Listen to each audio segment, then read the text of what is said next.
নমস্কার, কাকলিজ ওনে স্বাগত। এবারে যে বিষয় নিয়ে কথা বলতে যাচ্ছি সেটা আমার দ্বিতীয় ইউএস ভ্রমণ।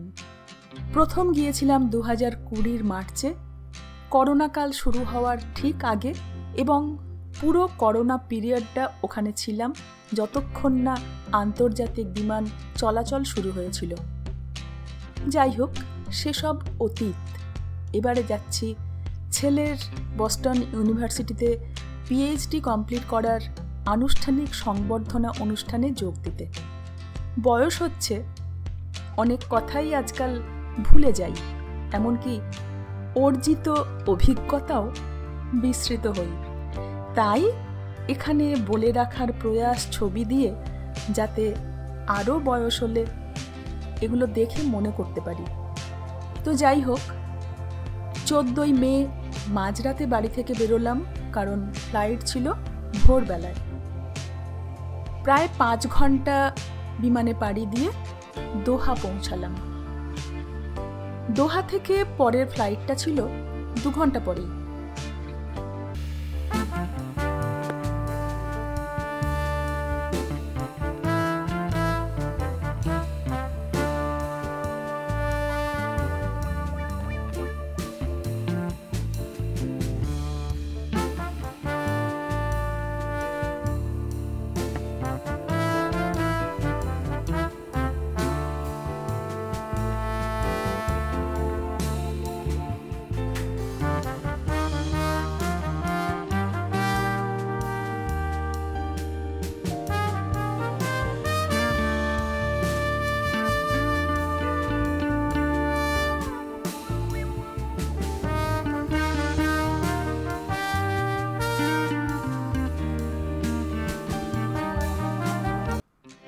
নির্দিষ্ট বিমানে ওঠার পর দেখি সময় পেরিয়ে গেলেও বিমান দাঁড়িয়ে আছে। আধ ঘন্টা কেটে গেল, নড়েও না চড়েও না।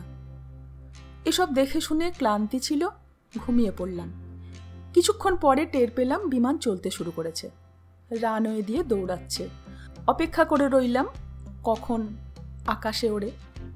ঘুমিয়ে গেলাম। প্রায় ঘন্টাখানেক পরেও টের পেলাম যে বিমান তখনও রানওয়ে দিয়েই ঘুরে বেড়াচ্ছে, আর আশেপাশের সমস্ত যাত্রীরাও দিব্যি চুপচাপ বসে আছে। তখন প্রায় 1.5 ঘন্টা কেটে গেছে। আমার অস্বস্তি শুরু হলো। তার কিছুক্ষণ পর ঘোষণা হলো যে যান্ত্রিক ত্রুটির জন্য এই বিমান আকাশে এখনই উঠতে পারছে না। যাত্রীদের সবাইকে নেমে যেতে বলল এবং একটা নির্দিষ্ট জায়গায় গিয়ে দাঁড়াতে বলল। তো আমরা সবাই নেমে গেলাম, লাইন দিয়ে সেই নির্দিষ্ট জায়গায় গিয়ে পৌঁছালাম।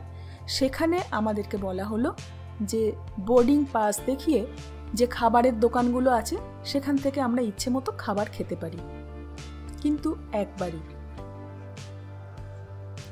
খাবার দাবার খেয়ে ফ্রেশ হয়ে অপেক্ষা করা শুরু হলো। আরও 1.5 ঘন্টা পর আমাদের জানানো হলো কোন গেটে আমাদের বস্টনের বিমান দেবে। অনেক যাত্রীরই ছিল যাদের কানেক্টিং ফ্লাইট ছিল, তারা তো খুবই অসুবিধের মধ্যে পড়লেন। যাই হোক, যান্ত্রিক ত্রুটি যে এড়ানো গেল এবং পরবর্তী বিমান যে পাওয়া গেল, এটাই সব শেষে সুখের কথা। তো আমি তো প্রায় 5 ঘন্টা লেটে রান করছিলাম।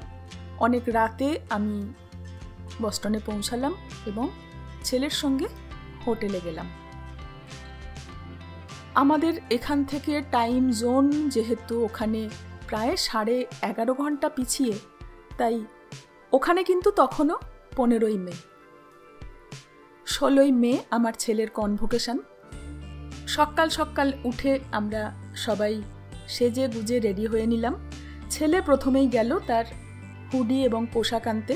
সেগুলো কিছু কিনতে হয়, কিছু ভাড়া করতে হয়। খুবই ডিসিপ্লিনড ওয়েতে সুন্দর অনুষ্ঠান হলো। Sohan Sinha, Computer Science. জয় হোক। By Richard West.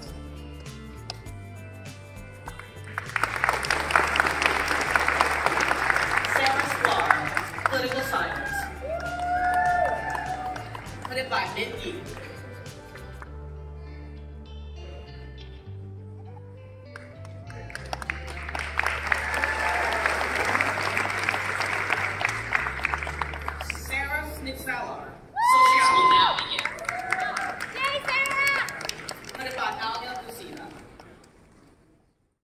প্রচুর ছবি তোলা হলো স্মৃতি রোমন্থন করার জন্য, আর নিজেকে একজন গর্বিত মা বলে মনে হচ্ছিল। ছেলের সাফল্যের এই আনন্দ সবার সঙ্গে ভাগ করে নিলাম ছবিগুলো দিয়ে। পরের দিন 17ই মে আমরা 3 জন বেরোলাম বস্টন শহরটাকে একটু চিনতে, কারণ আগের বার যে এসেছিলাম করোনার জন্য প্রায় কোথাওই যাওয়া হয়নি, ঘরেই বন্দি ছিলাম। Boston Commons.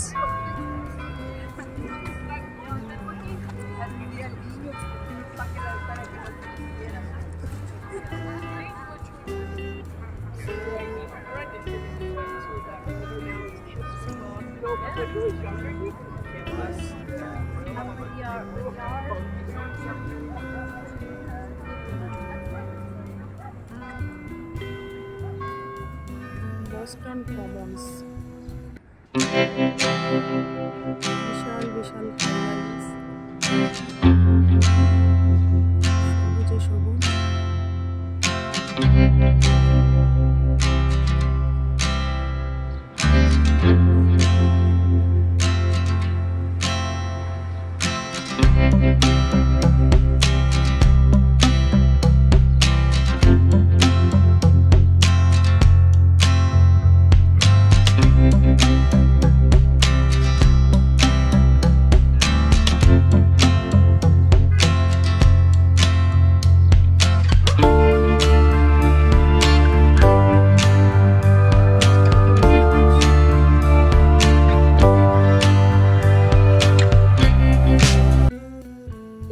আমরা গেলাম বোস্টন টি পার্টি যেখানে হয়েছিল, এক বিপ্লবের সূচনা যেখানে হয়েছিল সেই জায়গাটায়। সেখানে গুলির দাগ আছে, মিউজিয়ামে গেলাম,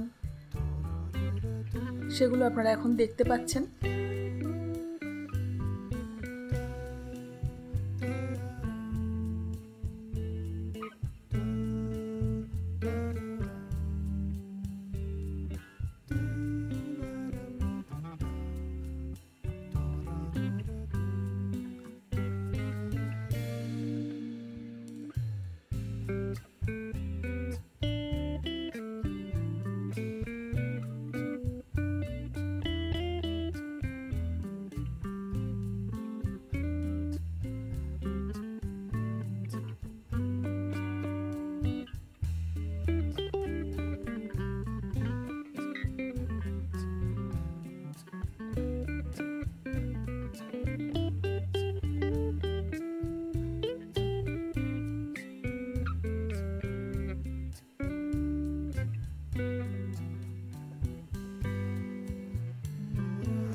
আমরা এখন আছি চার্লস নদীর ধারে। চার্লস নদীর ওপাশে যেটা দেখা যাচ্ছে সেটা হচ্ছে শহর বোস্টন, ওপাশে বোস্টন ইউনিভার্সিটি। চার্লস নদীর এপারটা ম্যাসাচুসেটস ইউনিভার্সিটি।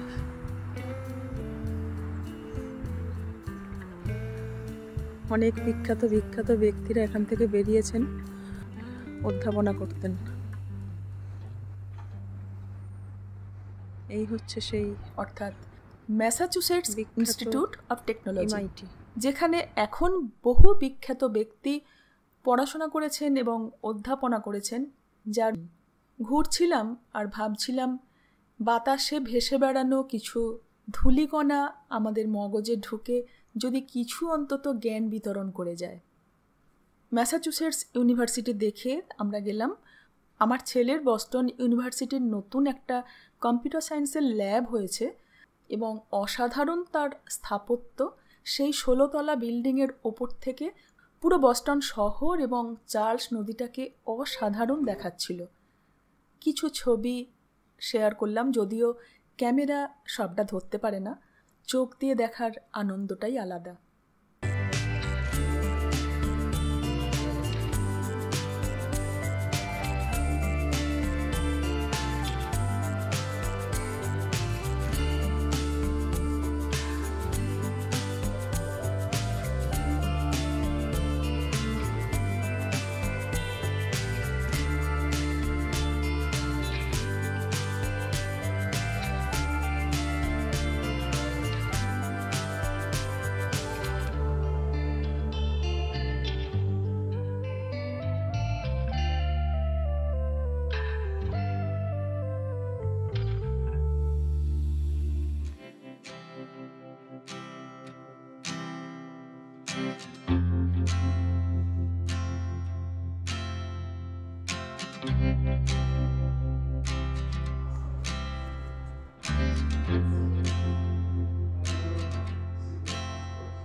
পরের দিন আমরা গেলাম বস্টন ইউনিভার্সিটির পক্ষ থেকে পিএইচডি এবং যারা সম্বর্ধনা পেলেন সেই সব স্টুডেন্ট এবং তার ফ্যামিলিদের ক্রুজ ভ্রমণ চার্লস নদীর ওপর।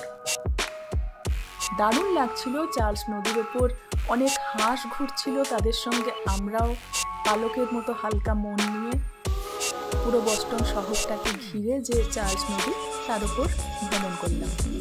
এও এক দুর্লভ অভিজ্ঞতা।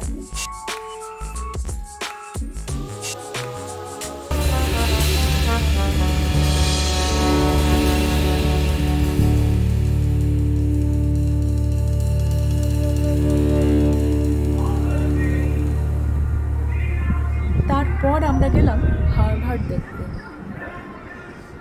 এই চার্লস নদী এবং তার দুই তীরে হার্ভার্ড, এমআইটি, বস্টন এবং আরও হাজারো ইউনিভার্সিটির ছড়াছড়ি। অর্থাৎ এখানকার প্রত্যেকটা ধূলিকণাতেই যেন শিক্ষা উড়ে বেড়াচ্ছে।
আমাদের বস্টনে কাটানো 3 দিনের স্মৃতি এবং অভিজ্ঞতা। পরের দিন নিয়ে আসব নিউ ইয়র্ক ঘোরা। সঙ্গে থাকবেন। ধন্যবাদ।